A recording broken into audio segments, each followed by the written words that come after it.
올해 전국 교수신문에 의하면 약 900명 정도가 투표를 하면서 올해를 특징 짓는 사자성어를 이렇게 하나 골랐습니다. 근데 약 30%에 의한 교수들이 한마디로 묘소동초라고 하는 그 사자성어를 꼽았습니다. 묘소동초는 말 그대로 고양이와 쥐가 자리를 함께한다, 그런 뜻입니다.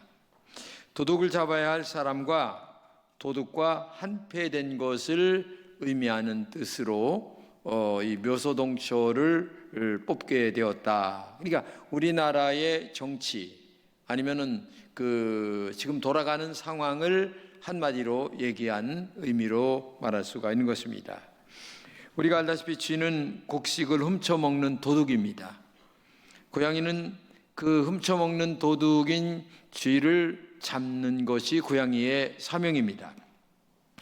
근데 고양이와 쥐가 함께 할 수 없는 관계죠. 그런데도 그 둘이 함께 한다는 것은 도둑을 잡아야 할 사람과 도둑과 한 통속이 되었다라는 뜻입니다. 도무지 생태적으로 결합이 불가능한데 결합이 되었다는 것을 우리에게 말하고 있는 거죠. 이것은 이 세상의 정치를 말하기도 합니다.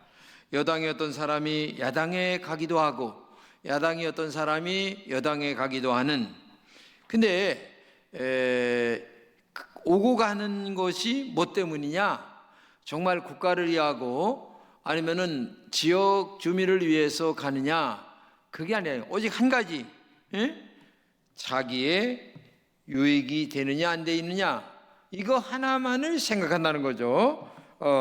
인간적으로는 그럴 수 없는 일을 많은 사람들이 이렇게 살아가고 있는 현실을 우리에게 이렇게 깨우쳐주는 말이 묘소동초다, 이런 말로 우리가 알게 되면 되겠습니다.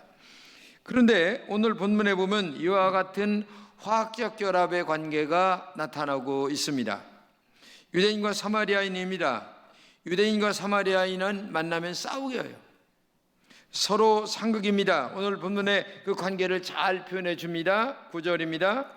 사마리아 여자가 이르되 당신은 유대인으로서 어찌하여 사마리아 여자인 나에게 물을 달라 하나이까 하니 이는 유대인이 사마리아인과 상종하지 아니함이로라. 유대인과 사마리아인은 상종하지 않는 종교입니다. 생각해 보세요. 한 땅에 살고 있습니다. 근데 사마리아는 한 지역입니다. 근데 그 지역에 있는 사람들은 다른 나라 사람이나 마찬가지예요. 그렇게 생각하는, 유대인과 사마리아 사람은 한 땅에 살고 있고 그 다음에 한 나라 안에 살고 있지만 다른 종족과 같은 취급을 받는 사람이 사마리아 사람이었었다는 얘기죠. 이것이 아주 오랜 세월 동안 이런 그 관계 때문에 만들어진 겁니다. 만들어진 역사를 잠깐 좀 살펴보게 되면, 첫째, 이스라엘의 분열입니다. 이스라엘은 원래 다윗왕, 그 다음에 사울왕 때까지는 한 나라였습니다. 근데 다윗의 아들 르호보암이 들어서면서 하나님 앞에 큰 죄를 짓게 됩니다. 그러니까 하나님께서 여로보암이라고 하는 한 왕을 또 세우면서 남과 북으로 나라가 갈라지면서 이 사마리아 지역의 문제가 그때부터 대두가 되기 시작을 하게 되죠. 그 다음에 두 번째는 아수르의 혼혈 정책입니다. 기원전 약 700년 아수르 왕 사르곤이 팔레스타인에 일어난 폭동을 진압하면서 약 25만 명을 아수르로 끌고 갑니다. 그러면서 다시 25만 명 정도의 그 아수르인들을 이 땅에 갖다가 심어 놓습니다. 그 자연적으로 혼혈족이 일어나기 시작하는 거예요. 그러니까 혼혈 족속이 생기게 된다는 얘기죠. 그래서 민족 말살 정책으로 했던 일인데 안타깝게도 혼혈족이 일어나면서 사마리아 지역에 사는 사람들은 우리나라 사람이 아니야 하는 생각들을 자연적으로 갖게 됐다는 얘기죠. 그리고 세 번째는 사마리아인의 성벽 건축 방해였습니다. 유대인들이 바벨론에서 약 70년 동안 포로 생활하다가 돌아와서 성벽을 건축하고 성문을 재건시키는데 사마리아인들이 이것을 반대했습니다. 3차 귀환인 느헤미야 시대에 성전 수리를 못하도록 방해한 사건이 성전에 나와 있어요. 산발락과 도비아 같은 친구들이 굉장히 사람들을 규합시키면서 이걸 못하게 만들어 버려요. 그래서 또 이렇게 싫어지게 되는 거예요. 갈라지게. 그다음에 네 번째는 그리심산 성전을 파괴하는 그런 일이 오늘 본문에도 나오게 되는데요. 사마리아인들은 알렉산더 군대에게 우호적 도움을 제공했어요. 그에 대한 보답으로 알렉산더는 사마리아인에게 그리심산 위에 성전을 짓도록 했습니다. 그 문제는 그 성전에서 하나님만을 위하여 제사를 드려야 되는데 사마리아인들의 부족 우상을 함께 놓고 예배를 드렸단 얘기예요. 그러다 보니까 이건 잘못됐다. 하나님이면 하나님이고 이렇게 돼야 되는데 이건 잘못됐다. 그때 그리심산에 있는 성전은 또 파괴하게 됩니다. 그러니까 이게 짬뽕의 역사가 그 사마리아 지역에 나타나다 보니까 원래 유대인들이 볼 때에는 너들은 이단이야. 뭔가 잘못됐어. 상종 못할 족속이야. 신앙적으로 인간적으로 그렇게 할 수 없어 라고 하는 낙인을 사마리아 지역에 찍어버리는 거죠. 이게 그러다 보니까 보이지 않게 그 사마리아 지역 하나가 이렇게 있는데 말하자면 청주라고 생각한다면 청주를 관통하는 게 아니고 저 조초원으로 돌아가고 그 다음에 저 미원 쪽으로 지나가고 이런 식으로 했단 얘기예요. 이와 같은 역사적인 충돌로 인하여 같은 땅에 살고 있는 유대인과 사마리아인은 고양이와 쥐같이 함께할 수 없는 관계가 되었다. 그런 말이죠. 이 내용처럼 솔로몬 왕 때까지는 한 민족이었지만은 그러나 오늘 본문에서 서로 상종하지 않는 관계가 되었다. 이 외에도 예수님은 사마리아인의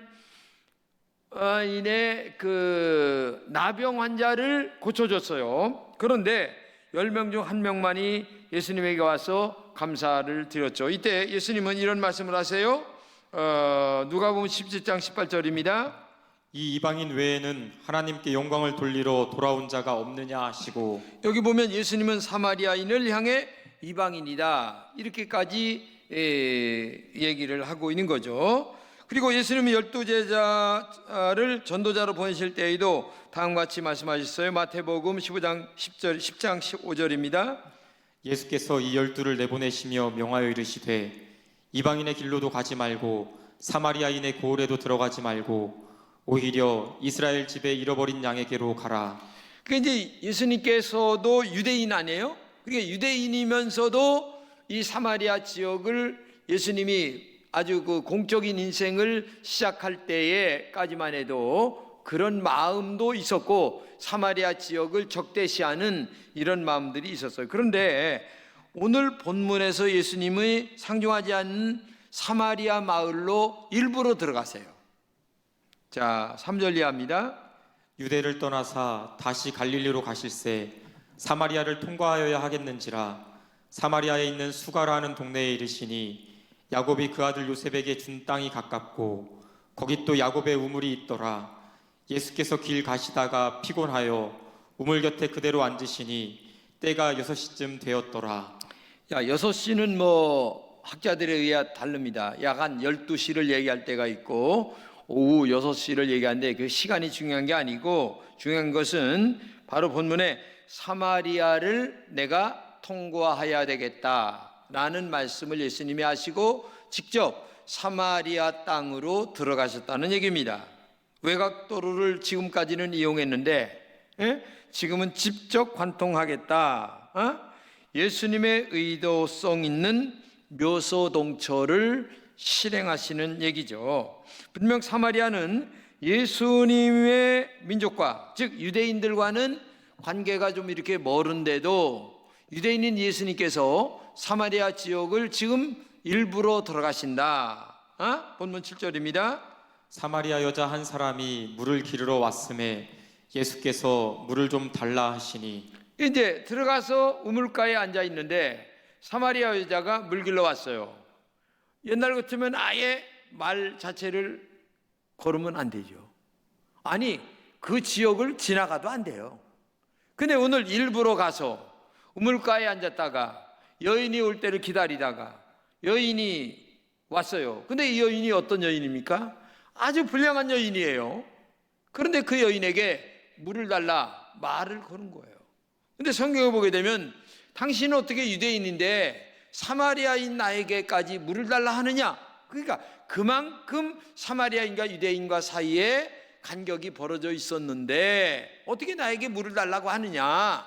이 말을 하는 걸 보게 되면 굉장한 아주 골이 깊게 파여 있는 어려움을 볼 수가 있겠죠.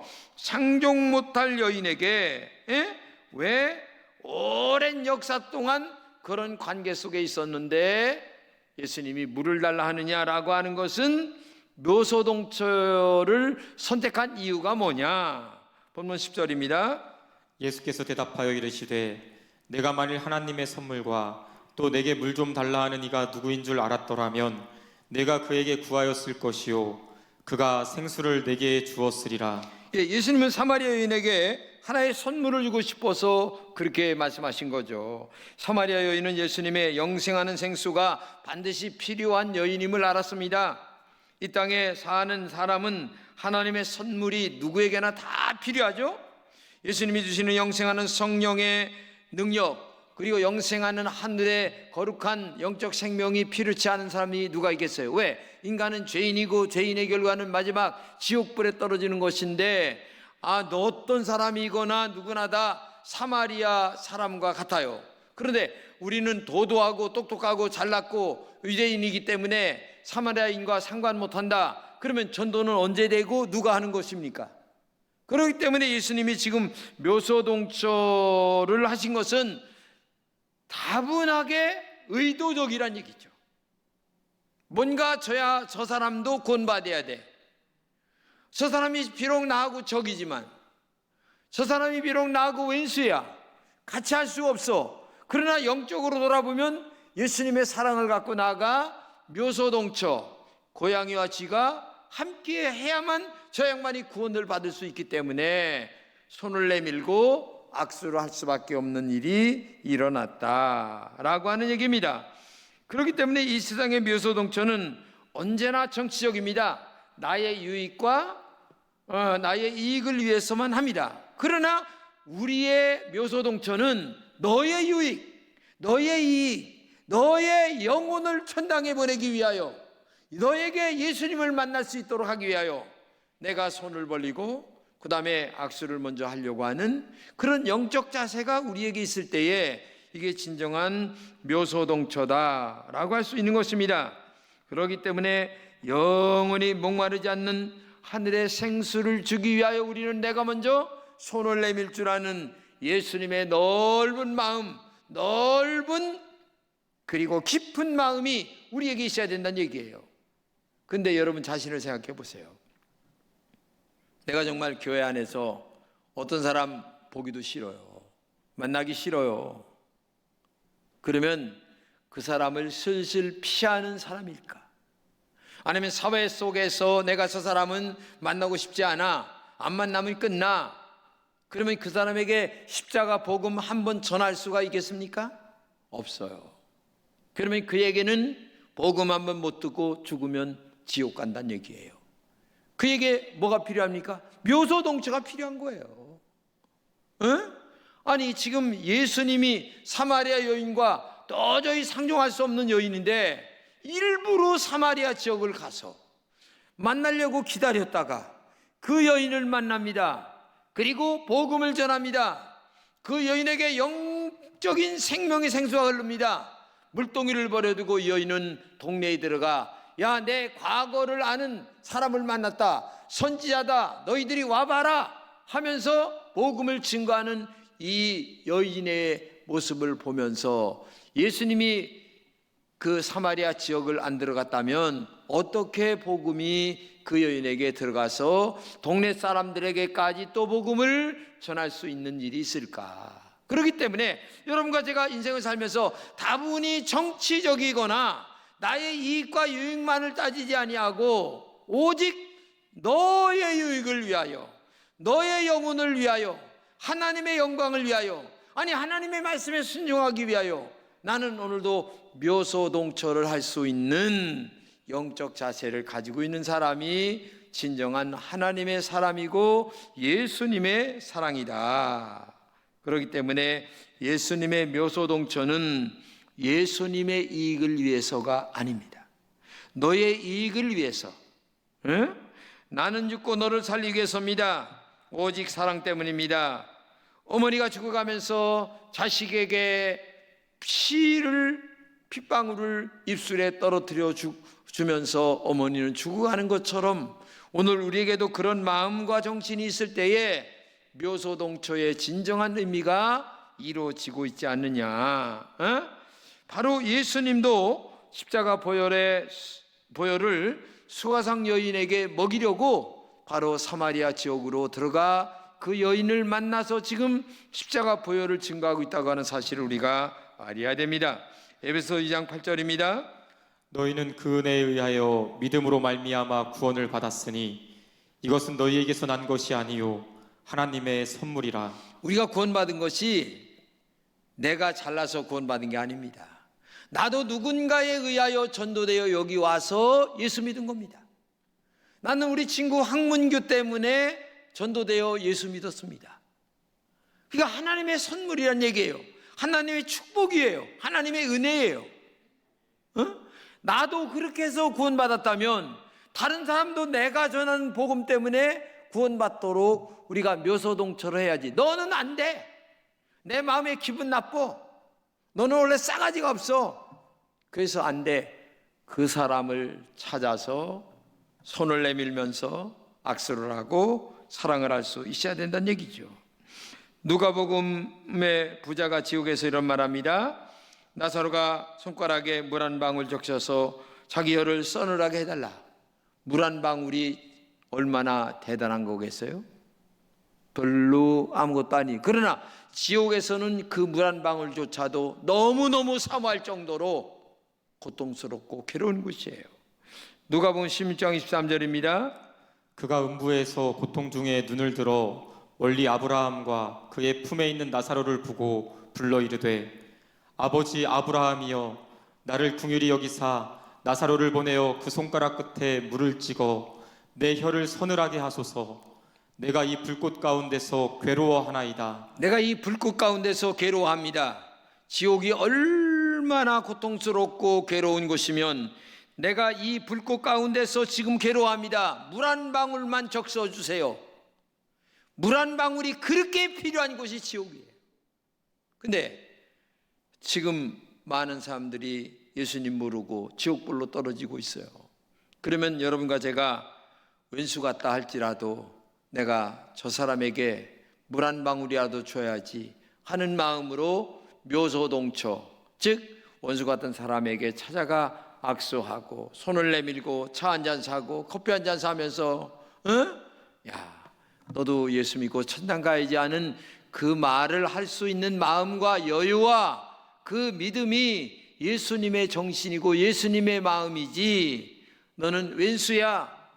교회 안에서도 들어올 때 보기 싫은 사람이 보게 되면 이 짝에 앉으면 나는 저 짝에 앉고 늘 흰 눈동자 80% 굴리면서 쳐다봐야 되고, 이게 교인들의 마음이에요.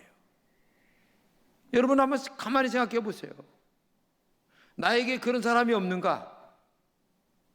한 교회 다니면서도 꼴도 보기 싫은 사람들이 있어요. 에? 이게 우리들의 마음이에요. 에?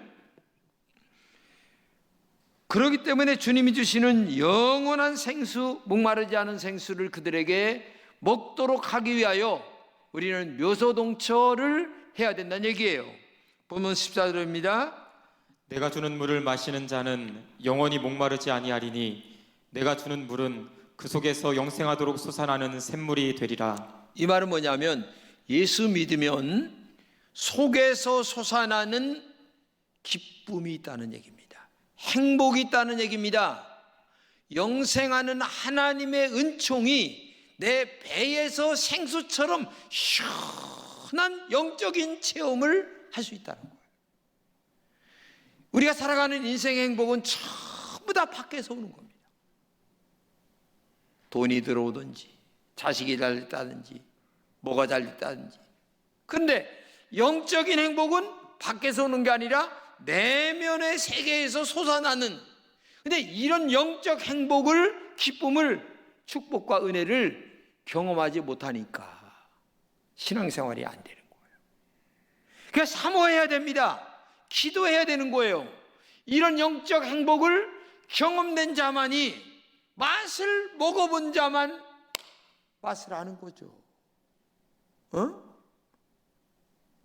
그런 기쁨을 여러분들도 누리시기를 진심으로 축복합니다. 묘소동처가 아니면 저 사람도 그런 것들을 누릴 수가 없는 거예요.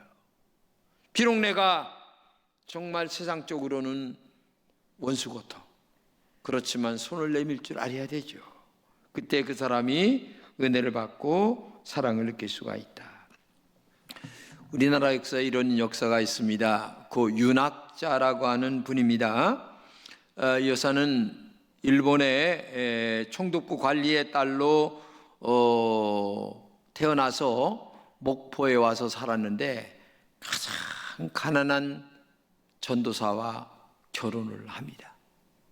왜냐하면 일본의 만행이 잘못됐다라는 것을 깨닫고 내가 속죄하고 사죄할 수 있는 길은 한국의 제일 어려운 사람과 살아가는 것이 내가 속죄할 길이다 라고 생각을 하고 그 어렵고 힘든 전도사와 결혼해서 십자가 복음을 증거합니다. 이 양반은 1968년도에 56세의 나이로 죽었는데, 원래 이름은 일본식 이름으로 다우치라고 하는데 매년마다 이분을 위한 그 기념 예배가 있는데, 놀랍게도 작년도에 약 한 3,000명 정도가 모여서 예배를 드렸다고 그래요. 일본 사람들이 거의 많이 왔고 한국 사람들도 모였고, 그래서 그 다우치라고 하는 그 여인을 위해서 그래서 이 양반은 그 가난한 전도사와 결혼하면서 어린 고아원들을 많이 양육하면서 정말 일본에서 돈을 많이 끌어다가 그런 어려운 삶을 살게 되죠. 행사장에는 한국 사람과 일본 사람들이 많이 왔는데 아베시로 기념사업회 일본 회장 측은 이렇게 얘기합니다. 한국으로부터 종교, 예술, 문화, 관습 등을 배운 일본의 담례는 무력 침략과 창씨개명 등의 무한무치한 무례였다. 다우치 여사는 사랑의 힘으로 한국 고아를 위해서 헌신했다. 그 뜻에 참여하는 것이 한국에 대한 진정한 담례이다 라고 하면서 그분에 대한 기념 예배를 드리는 그런 일이 있었어요. 여러분, 이게 뭡니까? 묘소동초 아닙니까? 적과의 한자리, 적과의 동침, 이게 진정한 사랑 아닙니까? 근데 우리는 너무나 개인적인 사상, 개인적인 이익, 자기의 유익만을 따지다 보니까 묘소동초를 안 해요. 분명히 그래야 큰 그릇이 되고, 그래야 인격적이고, 그래야 신앙적인 것을 알면서도 우리는 너무나 좁은 시각과 너무나 좁은 인격, 너무나 짧고 깊지 않은 인격으로 우리의 삶을 지금도 살아가고 있다는 것을 알 수가 있죠. 오늘 우리는 예수님의 묘소동초의 사랑으로 여러분과 제가 구원받았습니다. 내가 원수 되었을 때에 나를 사랑해 주셨습니다. 내가 죄인이었을 때 사랑해 주셨습니다. 내가 어린아이처럼 연약할 때에 나를 사랑했다고 로마서에 말씀하고 있잖아요. 그런 사랑을 입은 내가 이제는 내가 오히려 묘소동초를 할 수 있도록, 내가 원수 같은 사람들에게 손을 내밀면서 너도 내가 믿는 예수 믿어봐라, 정말 예수를 믿을 때에 너의 인생의 축복과 그 다음에 영생한 은혜가 넘친다 라고 정말 우리가 사랑의 손길을 내밀어야 될 때가 아닌가. 이 마음이 예수님의 마음이고 이 마음이 묘소동초의 마음이고 오늘도 그 마음으로 사마리아 지역을 지나가 여인을 만나 복음을 증거하여 그 여인으로 하여금 생수의 강이 가슴 속에서 흐르도록 만들어가는 이 은혜로움의 묘소동초가 우리 금천교회 모든 성도들에게도 있기를 진심으로 축복합니다.